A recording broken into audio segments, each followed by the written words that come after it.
പാലക്കാട് യാക്കര പുഴപ്പാലത്തിന് സമീപം മീനുകൾ ചത്തുപൊങ്ങി. ഇന്നലെ രാത്രി മുതലാണ് മീനുകൾ ചത്തുപൊങ്ങാൻ തുടങ്ങിയത്. പുഴയിലെ വെള്ളത്തിന്റെ നിറത്തിലും മാറ്റമുണ്ട്. കൂടുതൽ വിവരങ്ങളുമായി അരുൺ ആലത്തൂർ ചേരുന്നു. അരുൺ, എന്തുകൊണ്ടാണ് ഈ യാക്കര പുഴപ്പാലത്തിന് സമീപം ഇത്തരത്തിൽ മീനുകൾ ചത്തുപൊങ്ങുന്നതെന്നാണ് പ്രാഥമികമായുള്ള കണ്ടെത്തൽ?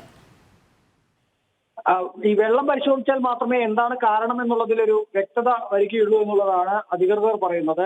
യാക്കര പുഴപ്പാലത്തിന് സമീപമാണ് ഇങ്ങനെ മീനുകൾ ചത്തുപൊങ്ങുന്നത്.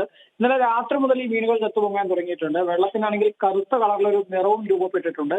എന്ത് പ്രതിഭാസമാണിതെന്ന് അറിയാത്ത അവസ്ഥയിലാണ് നാട്ടുകാരെ. അതേസമയം തന്നെ ഈ മീനുകൾ ആളിയാർ വെള്ളം വരാൻ തുടങ്ങിയതോടുകൂടെയാണ് ഇങ്ങനെ മീനുകൾ ചത്തുപൊങ്ങാൻ തുടങ്ങിയത് എന്നുള്ളതാണ് പ്രദേശവാസികൾ പറയുന്നത്. ഉടൻ വാട്ടർ അതോറിറ്റി വെള്ളം പരിശോധനയ്ക്ക് അയക്കും എന്നും അറിയിച്ചിട്ടുണ്ട്. എന്തായാലും ചൂട് കൂടിയത് കൊണ്ടാണോ അതല്ലെങ്കിൽ മറ്റേതെങ്കിലും തരത്തിൽ കെമിക്കലുകൾ ഇതിൽ ഒഴിച്ചതാണോ തുടങ്ങിയ കാര്യങ്ങളിൽ ഒരു വ്യക്തത വരേണ്ടതുണ്ട്.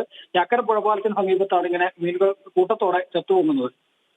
ശരി, പാലക്കാട് യാക്കര പുഴപ്പാലത്തിന് സമീപമാണ് മീനുകൾ ചത്തുപൊങ്ങിയിരിക്കുന്നത്. ഇന്നലെ രാത്രി മുതലാണ് മീനുകൾ ചത്തുപൊങ്ങാൻ തുടങ്ങിയത്. പുഴയിലെ വെള്ളത്തിന്റെ നിറത്തിലും മാറ്റമുണ്ട്. അരുണാണ് വിവരങ്ങൾ നൽകിയത്.